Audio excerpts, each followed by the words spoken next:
World-famous universities have competed 107 times for the Bowring Bowl since the beginnings of rugby football. Holders Cambridge have won on 48 occasions, Oxford 45, and the match is one of England's great sporting traditions. And before 53,000 people, the game lived right up to that tradition. We have a special interest this year though, with Wallabies Ian Williams, Brian Smith and Troy Coker in the Oxford side. David Ransom went on campus to meet the Aussie connection.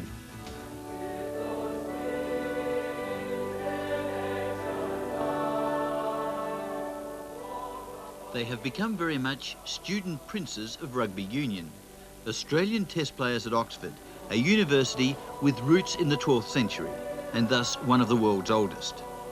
Well, it's just a marvellous institution, the history, the ability to walk into a library and pick up a book that's 350 years old.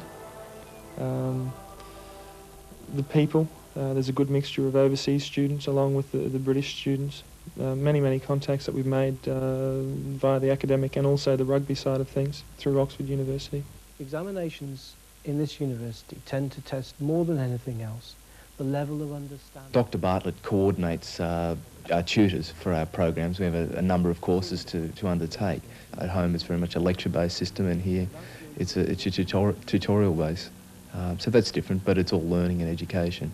It's the social experience that is quite different. For sportsmen, Oxford should be healthy enough.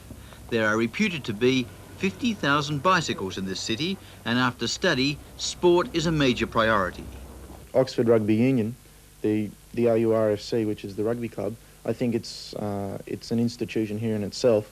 It's been around for 120 years, and definitely now it's very much part of the university. When you talk about Oxford in the rugby world, everybody knows who you're talking about. Talk about Cambridge, the same applies.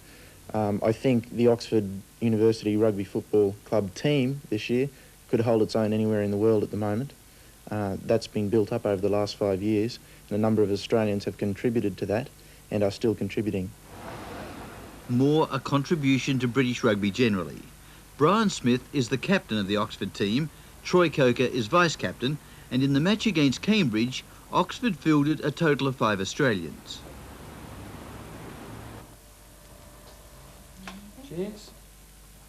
It's the sort of match relived here in the sporting atmosphere of the Vincent's Club, founded in 1863. In the Cambridge match, which is the varsity match, the atmosphere was incredible.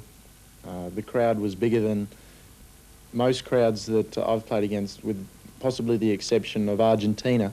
And if anything, the crowd at Twickenham was more fanatical than Argentina, because it's the old school Thai syndrome. It's like going back to school and watching GPS rowing or something like that. The opportunities available to us are virtually unlimited. We were in Bermuda at Easter time. Brian was in Hong Kong immediately after that. And after that we both flew up to Scotland to play an international 15 game with Ian Williams. Spain next weekend, which I found out this morning has been cancelled but has been filled in by a sevens tournament in Amsterdam. Kenya, early August, if we wish to go on that. There's a tour in a fortnight to America. The poet wrote of Oxford's dreaming spires, rich memories for these 3 Australian rugby players, memories of a time they were at Oxford, with life's ball at their feet.